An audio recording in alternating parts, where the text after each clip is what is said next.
Everybody listen to We're Not Wizards, because we are the best, and we're not wizards, no matter what anybody says. Goodbye.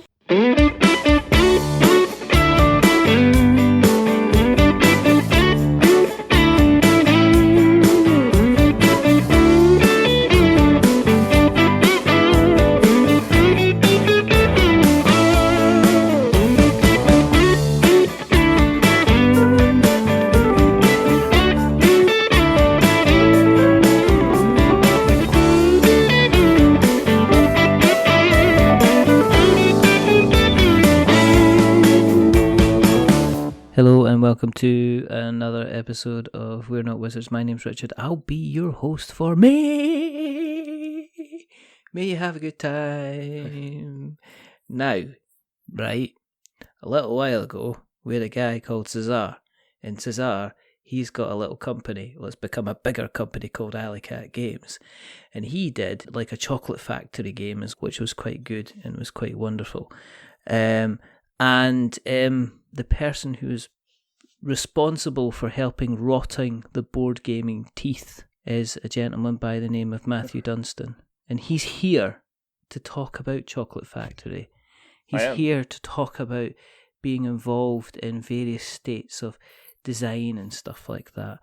And we're here just to have a conversation potentially about saving the planet, wearing a greeny blue wig. Yeah, anything is possible.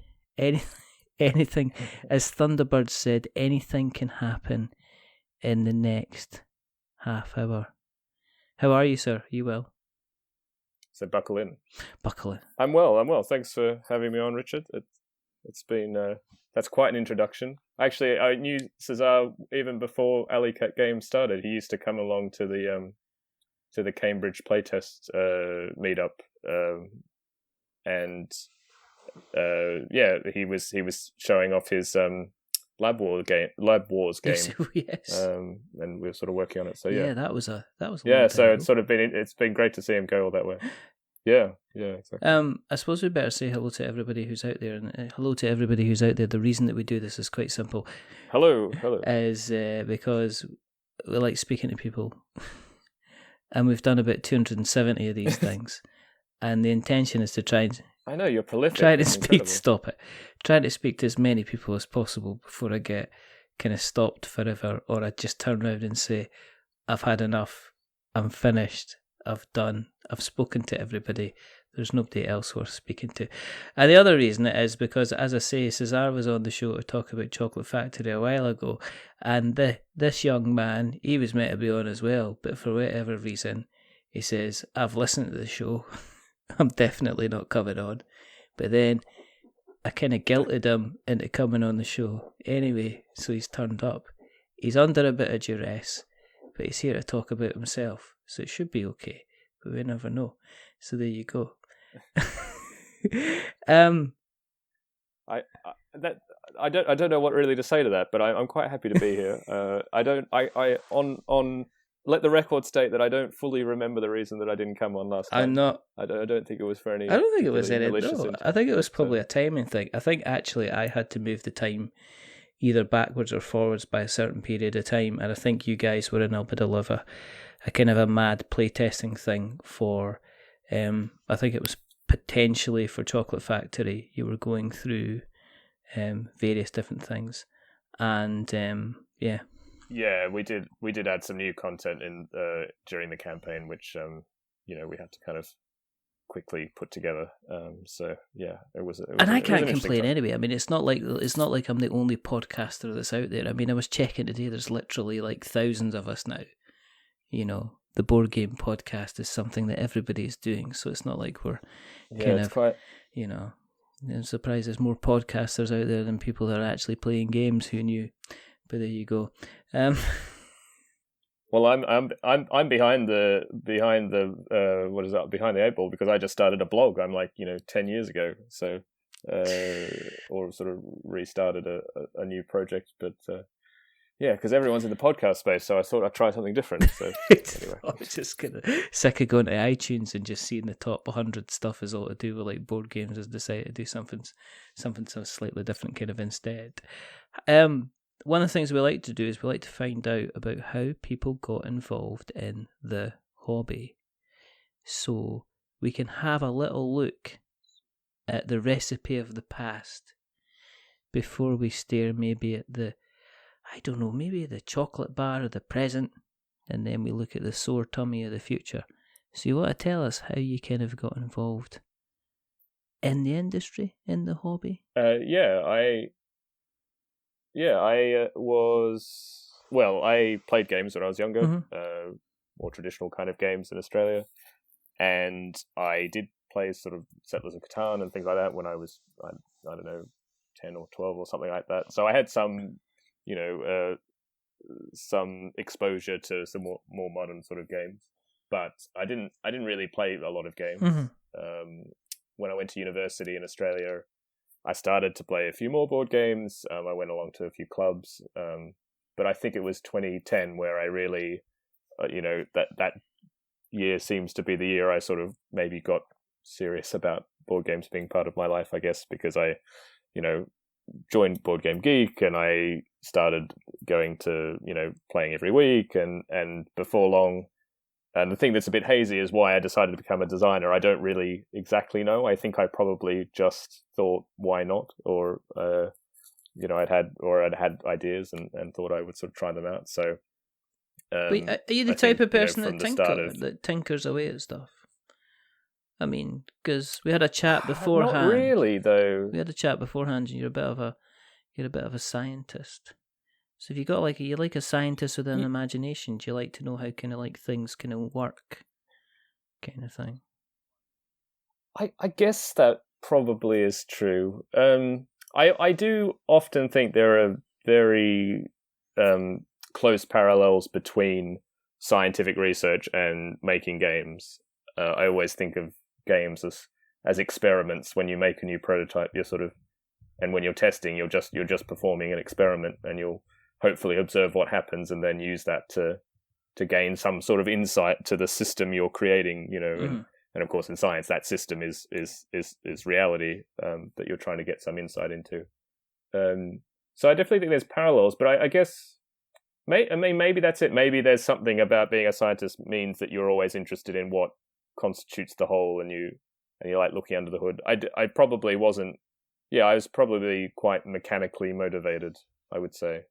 I wasn't, I think a lot of first games or first designs seem to fall into one or two camps. Someone either has something that's incredibly thematic because that's what they want to play, or they have a favorite movie or book or whatever, and they want to somehow live that experience or pay homage to it.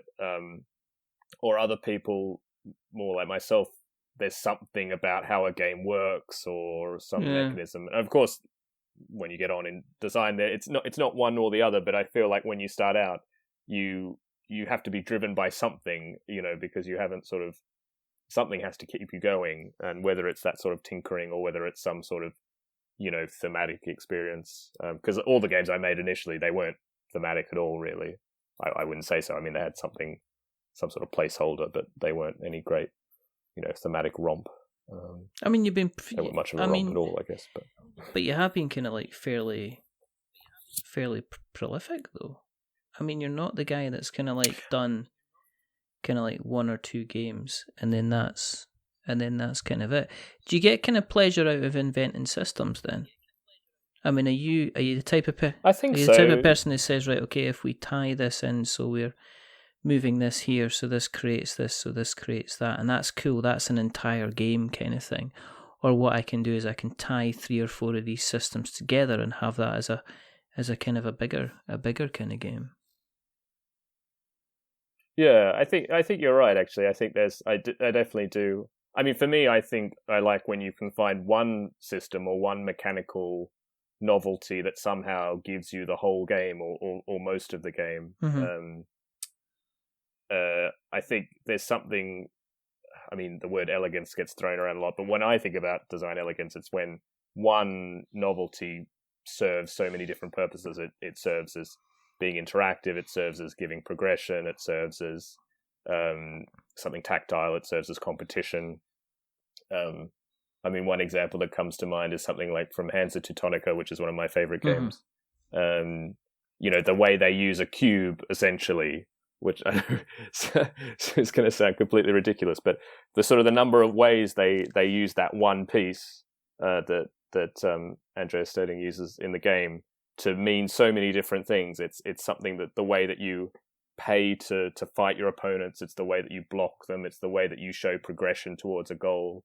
It shows some form of engine building when you remove them from your board and improve various actions, their currency, and it's all through this one component and one system, which I find really the pinnacle of design for me in a way. Yeah. I mean, to me, elegance is basically the game almost plays itself and naturally does things that you kind of expect it to do and follows a certain kind of set of rules that seem almost like natural.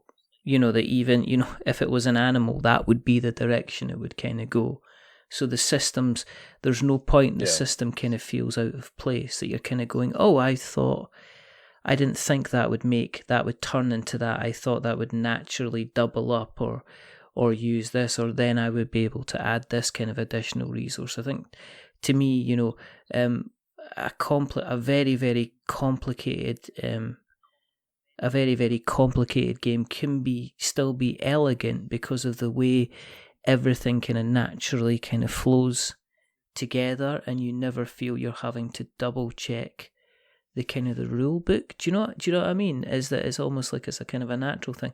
And at the same time, I've seen other games that are very, very clunky, and they don't make it's not a case of they kind of make logical sense because you can kind of see where the system has come into place, but they don't necessarily make they're not really gamified or they've not been assessed maybe for their playability in terms of, to a gamer, they're kind of what they would naturally kind of expect, if you know what I mean. Yeah, no, I think it's something that's as we enter an era where people play games less and you need more, they're sort of less forgiving and they might not play a game too many times. You need to really remove those clunky things, as you say, those things that kind of get in the way of an experience or are exceptions, or that things that don't make sense. And I think the games that succeed at that will have the best chance of doing well, because people can really, they can feel comfortable exploring something even if it's new, because it somehow makes some sort of rational sense. A big one I've been for example, I went to visit Tony Boydell last weekend. Oh yeah, of Snowdonia fame. So we're designing one or two things together, and it's interesting. We're sort of working on it's an interesting sort of like little sort of building game that's card driven, because we both really like sort of variable power cards and things like that. And even through that really quite early process, I think something that I've been really concerned about is trying to not have too many sort of extrinsic rules or extrinsic restrictions. I think there's a lot of games that sort of give you they require a lot of sort of overhead space in your brain for you to play them. You have to understand a lot of things to even play, to even make a move. They don't arise naturally from the mechanics or from the components or the abilities. And I think that's always something for me that I don't like, when you have to have, especially even when you have to have like a rule, like a reference card or something. Like, I think that's almost a sign sometimes that you've got too many.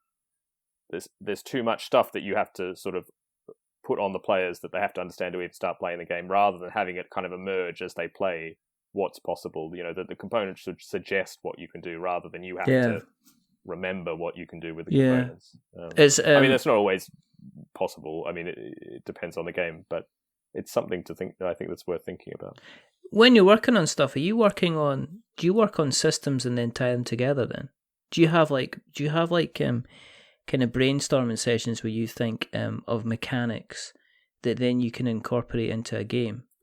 Because you sound kind of like, again, it's kind of going back to the analytical mind. You sound to me like the type of person to say, well, if we could have this kind of card drafting thing, this would be cool if I could do this, and then if I could work in some cubes to play on the cards, and then if I could have a dice thing here, then this would all marry up together and that would be cool. But what kind of theme are we going to bring in to kind of make this kind of work? Yeah, I think you've got it right on the head, actually, or at least I have a whole notebooks and things on my computer where I often will think about it's usually not a single, sometimes it's a single mechanism, but sometimes it's also even just a round structure or something. It's like, what would you do on your turn? What are the choices available to you? How can you have some system or some components that will do all this work for you in different ways? And you're exactly right about I've been, I've really wanted to try and get back to trying to make card games, sort of strategic card games, a bit like Elysium, because they're a type of game I really enjoy. And I realize I haven't really made one for a while.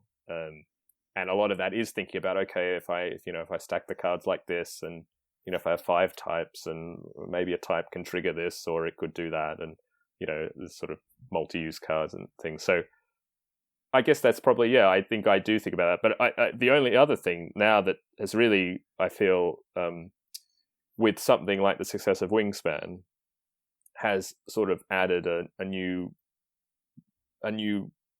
thing to consider when I'm doing all that brainstorming. And actually, I think it means I leave behind a lot more ideas. Like, I don't go forward with ideas as there's like a higher bar for them, because I think we've seen now I think the bar has been raised in combining mechanism with theme, and really exploring, I think, new spaces, even if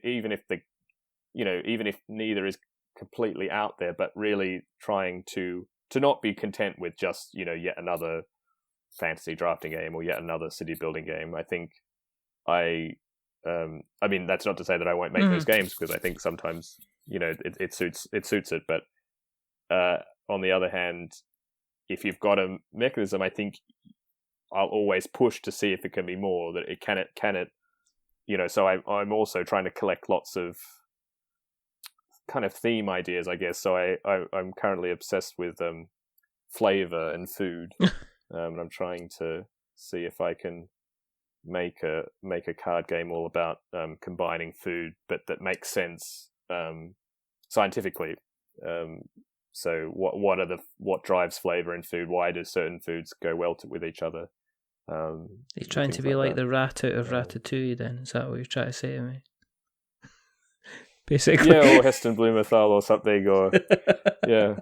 But I think it's quite fascinating, and in a way, it really maps quite cleanly to kind of set. I mean, if you imagine, and what I'm really trying to work on is basically where you have a huge, a la Wingspan, you have a huge deck, all of which are different foods, and on each food that has some number of icons, and those icons kind of represent flavors. And of course, an icon will appear on different cards when they share that kind of flavor, and so that tells you that they go well together. And it's so direct, but it's exactly, it's kind of interesting that I mean, people, that it appears to be a very key difference between Western and Eastern cuisine, is that in the West, generally you want to have foods that have similar flavor profiles. So you want, if I have flavor A in this food, I want to match it with another food which also has flavor A.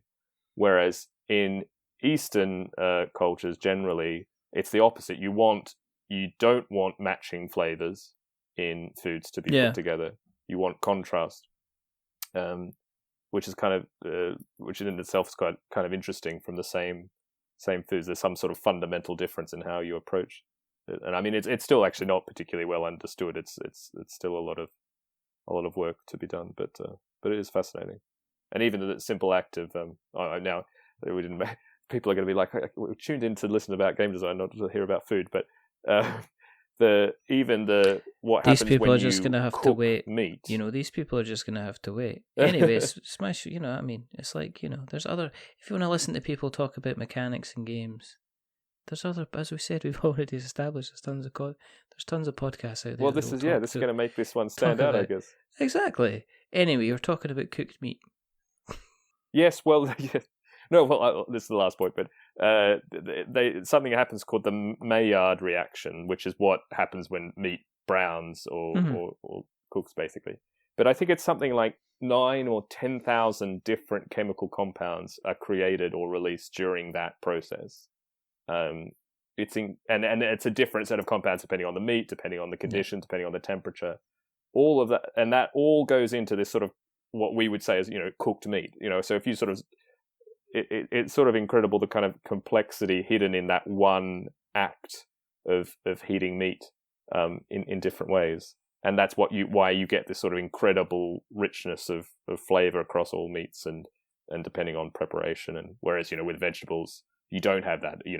There's not as many different flavor profiles depending on cooking. So yeah, fascinating. I can recommend this book. I'm just looking at it. It's called The Flavor Matrix.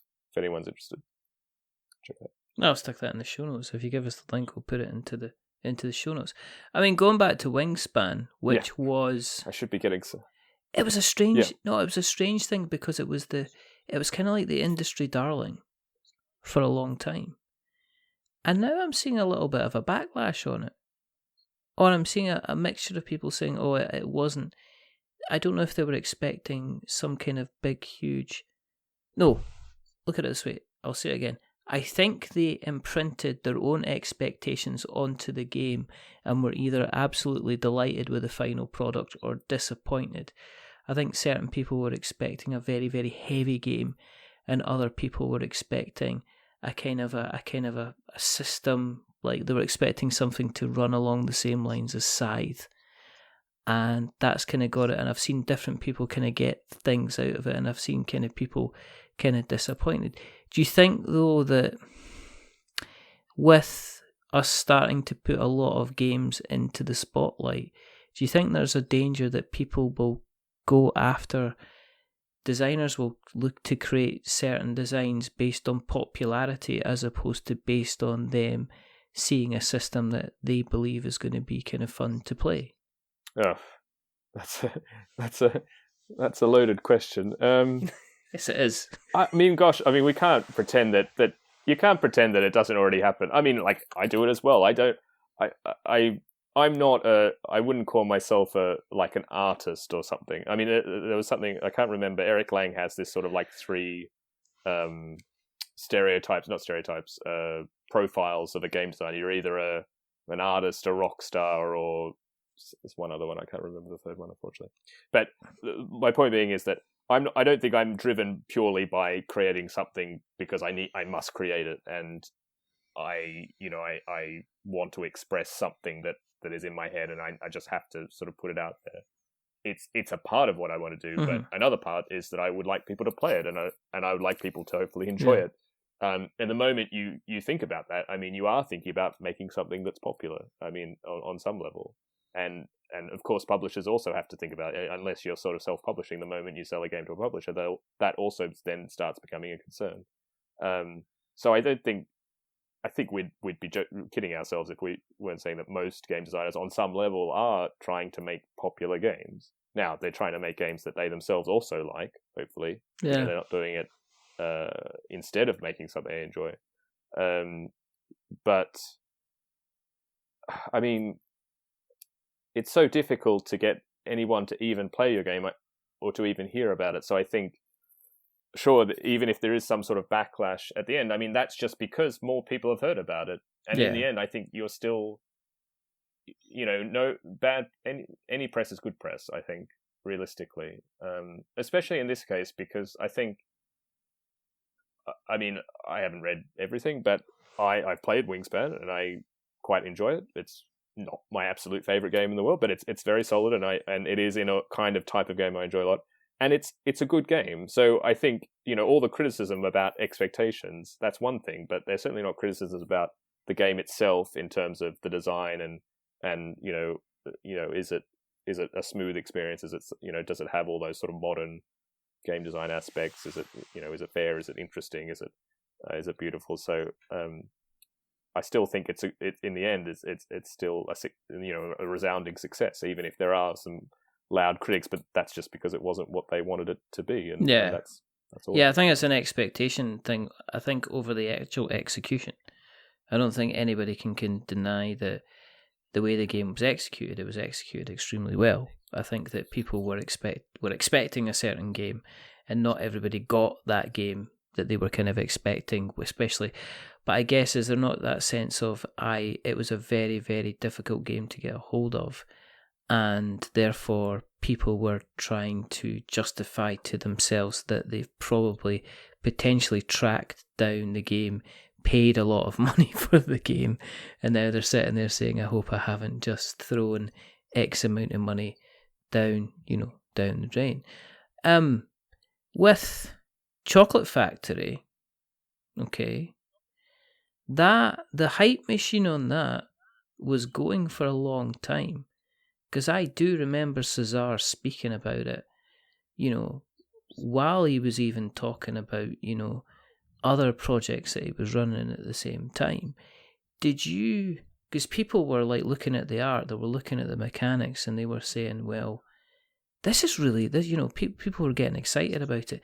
Did you feel any kind of pressure, additional pressure, when you must have seen kind of like the little bit of hype and the excitement that kind of went about the game. Whenever Cesar kind of put anything up on Facebook, folk were just commenting underneath and saying, I can't wait to play this, this looks amazing. Did that put a little bit of extra additional pressure on yourself, or were you at that point in your design bubble just focusing on getting everything kind of done? Well, to be honest, I think I didn't feel any pressure. I mean, I'm really pleasantly surprised by the people who support Cesar and a lot of those people who comment on the posts and things, that it's a very friendly, he's built a kind of very friendly player base and community around him. And I think that's a really great feature of the company. And it's really difficult to do. It's really, really difficult to do, because there are a lot of conflicts, and you can't, it's hard to manage. There are inevitably going to be things that don't work out, or backers who aren't happy with a game, but somehow through all that, I think he's strode a really good line, and you can see that in the really just positivity that's displayed by the people interested in the game. But I mean, more of the point was that I'd previously, it wasn't my first game that had gone on Kickstarter, and I'd had the experience with Monumental, with FunForge the year before, which we in the first time we launched it we had to stop the campaign. It wasn't going to be successful. Yeah. And then we were eventually successful later.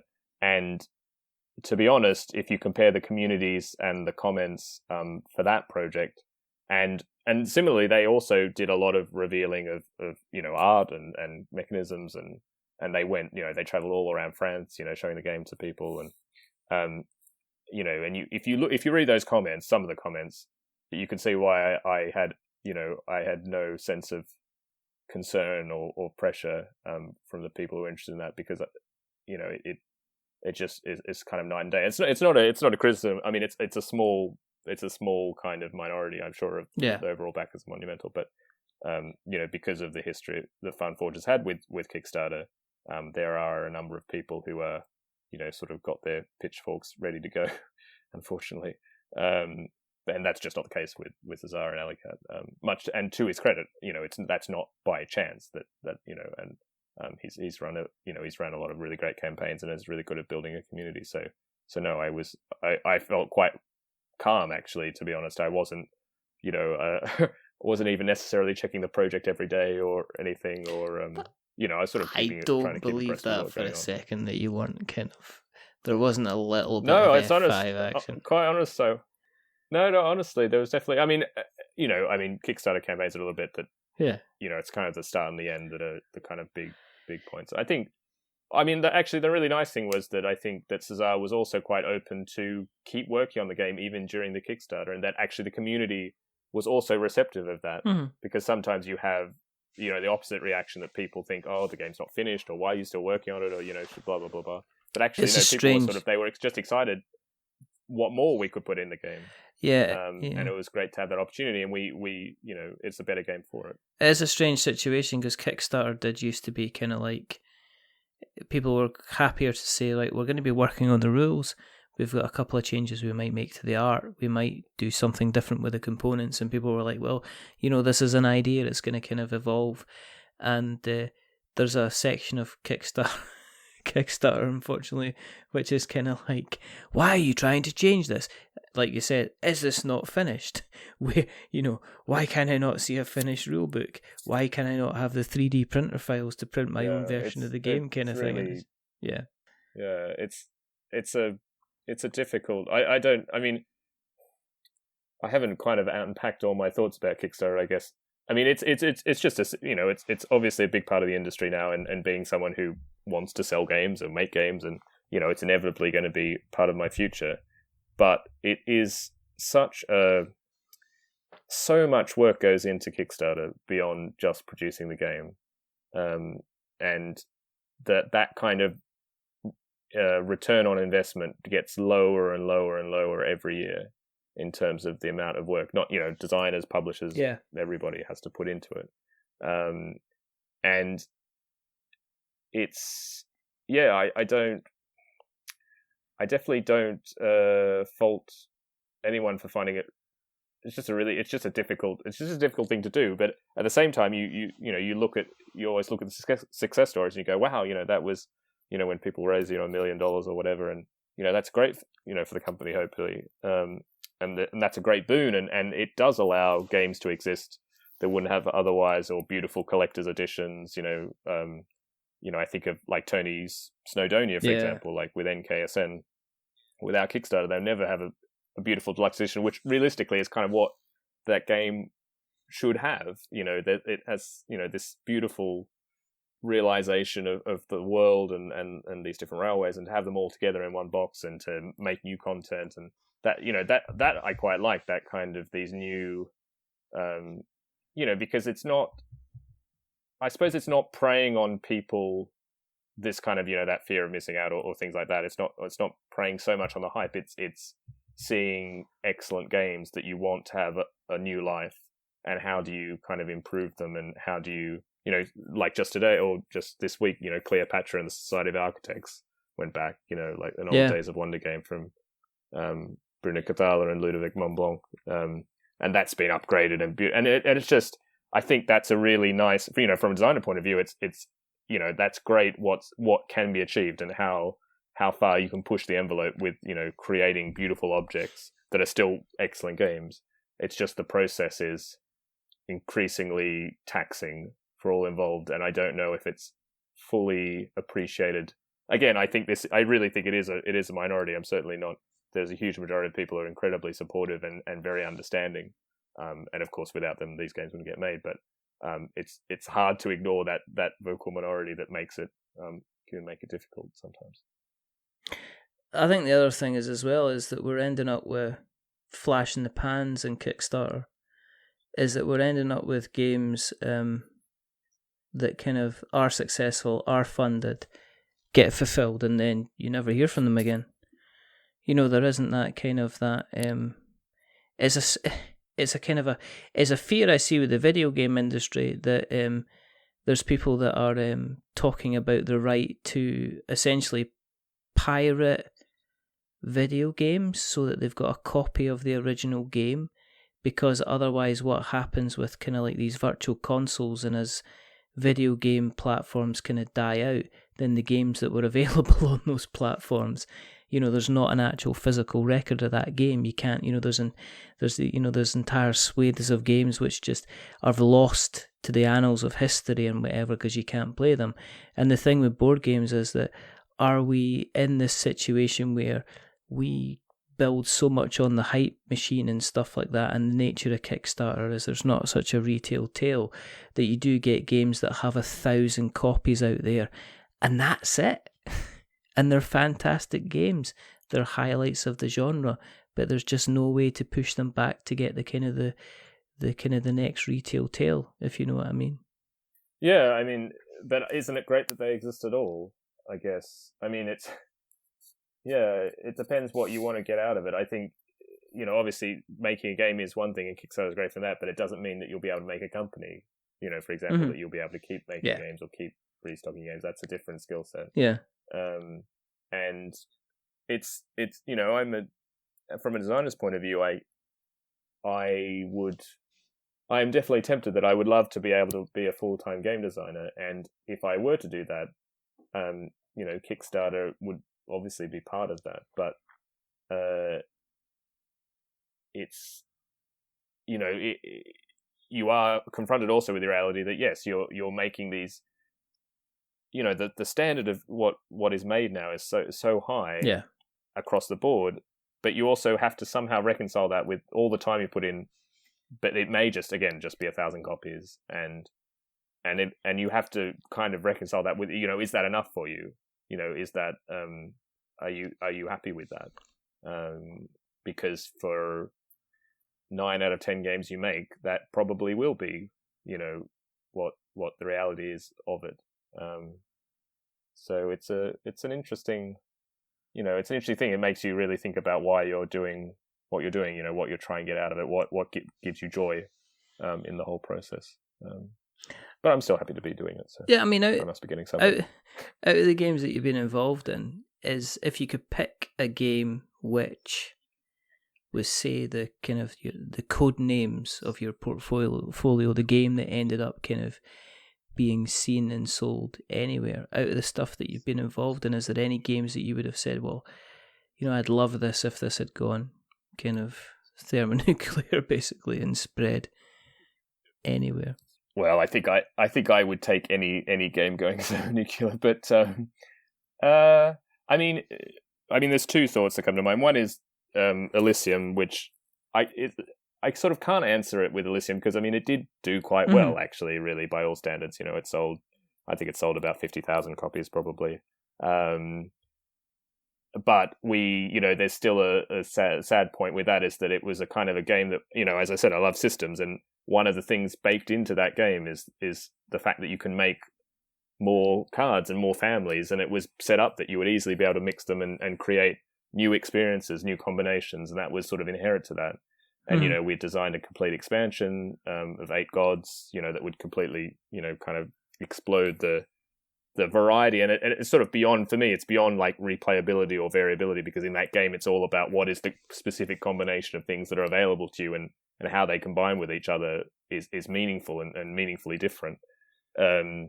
So I guess that is something that's just a small regret that we never got to publish that expansion, which I think would have really shown off something that was really deeply put in the game, and that it would have really I think been relatively unique in kind of strategy card games like this, that it's really about what specific subset are you using and how does that change the experience. And I guess the only other game that really does come to mind a little bit is a game called Costa Rica. Yes. Which was published by Mayfair and Lookout. And it just never really, for whatever reason, I think maybe there's some expectations coming from Lookout.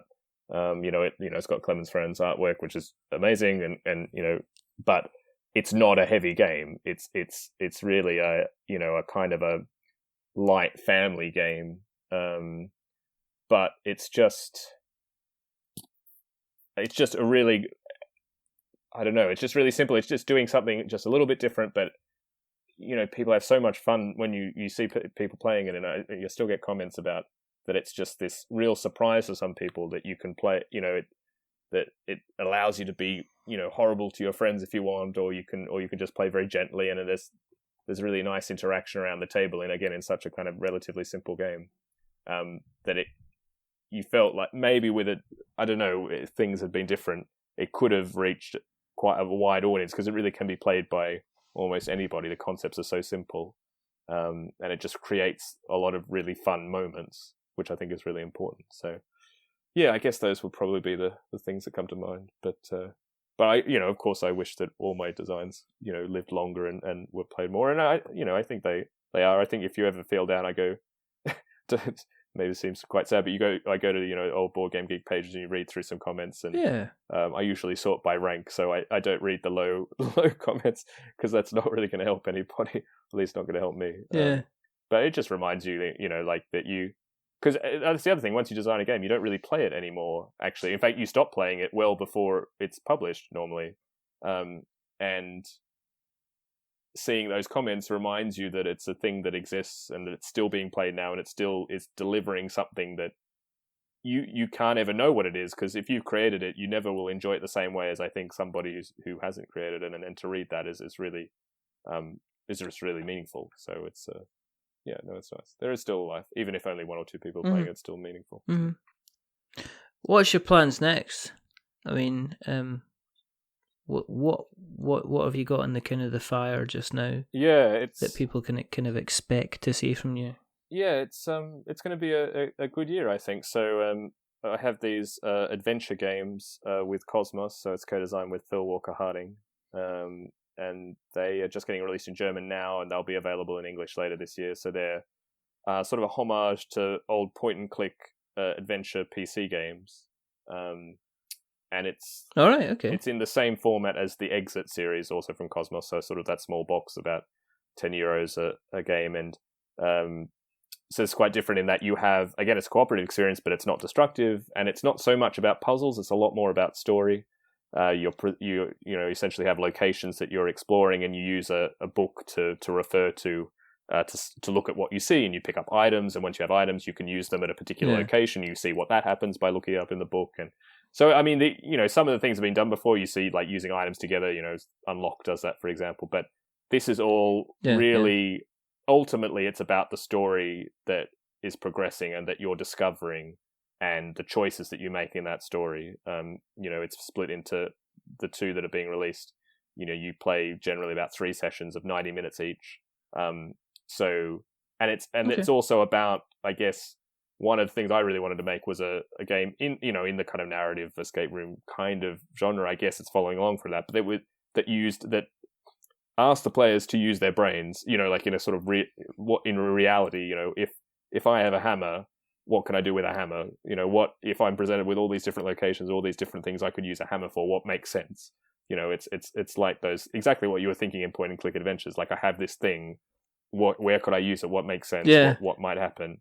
And I think that kind of complete freedom, I think, is captured in this. There really is such a wealth of ways you can combine things, and it rewards players for thinking, logically, and for thinking in character and in what would happen in the world, what makes sense. And that just reinforces a really great story. So hopefully players will agree. But yeah, so they're just getting released now, and if you're at the UK Games Expo, I'll be trying to demo some kind of early copies. I'll have sort of English translations of the German copies.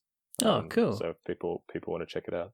And at the expo also, the Cosmos will release the English version of Roll for Adventure, which is a cooperative game with Brett Gilbert that was released last year in Essen in German, and it's kind of a family dice rolling cooperative game. Has a really nice kind of Yahtzee-esque kind of mechanism, but it's a lot about, you sort of carefully got to think about how each player's dice are managed, because if all of your dice are trapped out on the board, then you can't do anything. So you have to kind of work together to try and not only complete different objectives, but to sort of manage each other's resources and try and get your teammates' dice back to them for their turn, so they can use them more effectively. And but all within a relatively simple roll and place kind of mechanism. So that's quite nice. I have a game called Ice Team, which is a 2-player game designed with Bruna Cathala, that's just being released in France now, and it'll hit the US and the UK later this year. So it's a 2-player game based on Chinese checkers originally. So it's a race where the polar bears, very beautiful polar bear miniatures. So I'm not sure if people are aware of Jurassic Snack, which was a Bruna Cathala game for us. So it's the same publisher. So they really know how to make beautiful components, and they have these absolutely amazing plastic polar bear miniatures with scarves that look like they're kind of like surfing almost across these ice floes. and it's a really beautiful kind of product, and it's so 20 minutes, a bit of an abstract game, but quite simple to play and quite variable. So that's I'm very happy with that one. And then there will be other stuff, but it hasn't been announced yet. So just taking it easy then. I mean, it's just sitting back. That's the case with games not that just producing, because that just sounds like you've just going. Well, it sounds pretty bad, but my mother makes me keep a Google document where I keep all the details of all the games I've signed, just so that she can check in. And actually, sometimes I have to check it. I mean, I think it's just that things are always in different stages, and you sign things, and they take a few years to come to fruition. So, some games are much longer in the. For example, Chocolate Factory was first pitched to a publisher in 2013. For example, so some games take a very long time to come reality, whereas the adventure games, we had the first concept Christmas a year and a half ago. So, that actually has been very rapid, relatively. So, yeah, it's I think I enjoy it. I get to work with it's a lot easier when you work with good people. You notice that I don't really make many games by myself, so I get to kind of make double the number of games with the same amount of effort. Although I don't think that's really true, but it's I definitely benefit from that. It's something I really enjoy. So would you continue then if you didn't have the people around you? If, people were still, if they were saying like, well, there's going to be another Matt Dunstan game coming out, if it was just you by yourself, I take it you wouldn't do the Kickstarter stuff yourself. You would prefer to be working in a kind of a team kind of situation, rather than, I've seen it because I see it more and more. I've actually seen it with Alley Cat Games. Kind of a lot of the stuff that they've been working in have been kind of collaborations. Yeah, I think I would never self-publish any of my games. I would always sell them to a publisher and then obviously collaborate with them to make it. And whether they want to use Kickstarter or not, that's up to them. I think, I don't know, I just find the process is, when I find the right people to work with, it's just easier, because it also you just widen the amount of skills that are present to sort of get a design to the finish point. It's not really about that it's sort of a doubled effort necessarily. It's just that, if you have more people working on a game, the chances are that, you'll find exactly the right fix for something, or that you'll think about something, or you'll have the particular skill that you need. It just kind of ensures that you finish more projects, I think. And that's kind of the reason that I've been able to make so many games, is that, with these partnerships with other designers, means that, you just have a lot more chance to finish things. And that's what you've got to do. And I love explore. I'm really bad at it, and maybe some of my collaborators will be listening to this and cursing me because I haven't worked on the game that we're supposed to be working on together. But I love when I meet new designers, and I love the work they do. I want to work on something with them, even if I have no idea what the game is. That for me is just kind of exciting, just exploring. How does another person think about games? What's important to them? What excites them? And you always get something different. Yeah. I mean, it doesn't always work. It doesn't always work as, there are sort of degrees of efficiency and degrees of kind of inspiration but I'm still happy with the results, no matter how long it takes, or even if sometimes a game, never comes together, or an idea never happens. So that's a lot of fun. I love traveling. One of the most fun things I've been able to do a little bit is to go and visit people for, a weekend or 3 or 4 days and stay with them. I've stayed with Bruno Cavallo at his place a few times.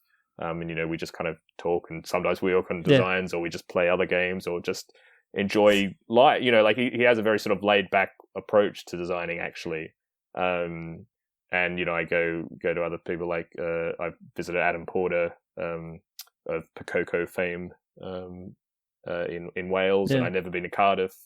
So it's this amazing, like, it's not a bad life that you get to travel to a new city, experience that, meet some new people, deepen friendships, and kind of get to work on something you really love that also is kind of work, so it has the potential to, you're still, forwarding that part of things. So no, that is incredibly just a nice way of doing things. So in my opinion, it sounds like you've got an awful lot of stuff kind of going on, and it also doesn't sound like you're going to be kind of disappearing off into the cardboard sunset kind of any time kind of soon.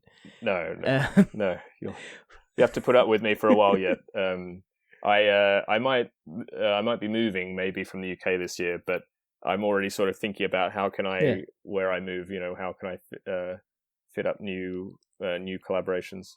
For example, I probably will be moving to Prague, and I've sort of been thinking, Wolfgang Warsch is only a few hours away in Vienna, so maybe that's maybe we can try and make something together. Exactly. I've actually met him before. He used to come to the Cambridge Playtest group for a few years. Oh right, okay. He lived in the UK. Yeah. Oh, cool. Yeah. He was a really nice guy. But of course, I don't know if it was our bad influence, but he came up with all the games that we now know in the summer immediately after he left Cambridge. So maybe, I don't know whether it was, we were sort of suffocating him or something.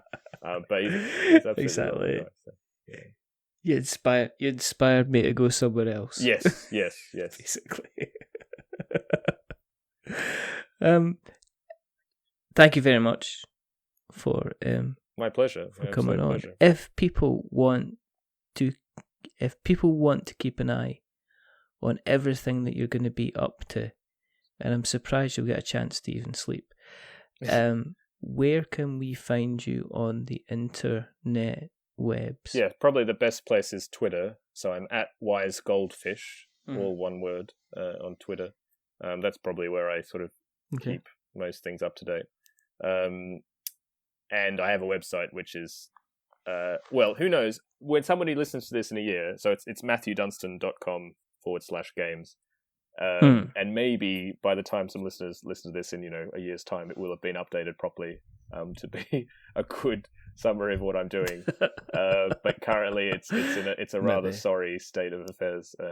So if you want to have a laugh at how terrible my attempts were, trying to keep that updated, then go to that. And of course, on Board Game Geek, if you look at my designer profile, then you'll see all the kind of games that have been announced or are being talked about. So yeah. I'll definitely make sure we put a link to that particular beauty in the show notes then, won't we? Yes. Well, that will be something to... it's something like an archaeology... I mean, I almost don't want to get rid of it because I used to try and make a post every day of a new game design, and I kind of got up to 70. So I didn't do too badly, but yeah, it's a reminder of another time. If you want to keep an eye on what we're up to, we're on kind of all different types of places, worn out faces, worn out places. You can find us on Twitter, you can find us on Facebook, you can find us on Instagram, and you can find us on our website if you just simply search for We're Not Wizards in Google. If you want to read what we've written, go to we'renotwizards.blogspot.com. If you want to look at some frankly scary nightmare fuel videos that have got my face in them, then go to YouTube and search for We're Not Wizards Tabletop Podcast when you'll find us there. You'll find us on all the podcast catchers, all the things that have got pod in them, all the things that have got cast in them, and Spotify, which has got neither of them in it at all because they just like to be contrary. If you have liked what you've listened to tonight, there's a couple of things you can do. Tell someone else. That's always nice. Or you can go into Apple Podcasts, and if you go to Apple Podcasts, drop us a subscription, drop us a rating, or even drop us a review. If you are going to give us a rating or a review, then make sure that you please don't give us 10 stars, because it just makes me big-headed. But don't give us 1 star, because I just get a little bit upset when people do that type of thing, and you don't want to see me cry. It's just not some place you want to go. But give us 5, because it's in the middle. It's average, and we are just a little bit average. But the person who's not been average tonight is rather wonderful. They're rather fantastic. They're rather prolific. You know, nail this man down before he designs something else, for goodness sake. It's rather wonderful, rather fantastic, Mr. Matthew Dunstan. Thank you very much. Thank you, Richard. My absolute pleasure. And well, hopefully here's to another, 200x episodes, and I'll come on again before you give it all up. I'll be in prison. In prison, okay. We can still podcast. You can. I can still use my hour a week. There's only 2 more things to do. The first thing is to remember we're many things, but we're not wizards. Are we wizards, Matthew? You're not wizards. We're not wizards. Okay. And you? Don't let me down. Are you a wizard? No, I'm certainly not a wizard, I'm afraid. Thank you very much. And the other thing is to say goodbye. So it's a goodbye from Matthew. Say goodbye, Matthew. Goodbye, everybody. Thanks for listening. And thanks to you, Richard. You're very, very welcome indeed. And it's a goodbye from me. Remember, stay safe, roll 6s, make something awful. And until the next time, goodbye. Bye.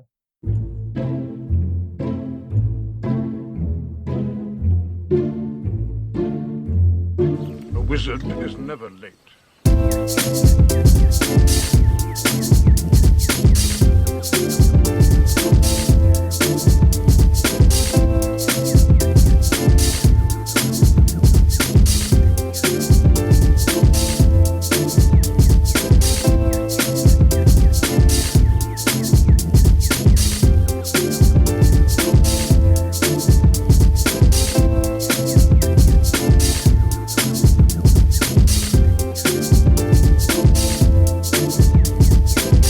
Nor is he early. He arrives precisely when he means to.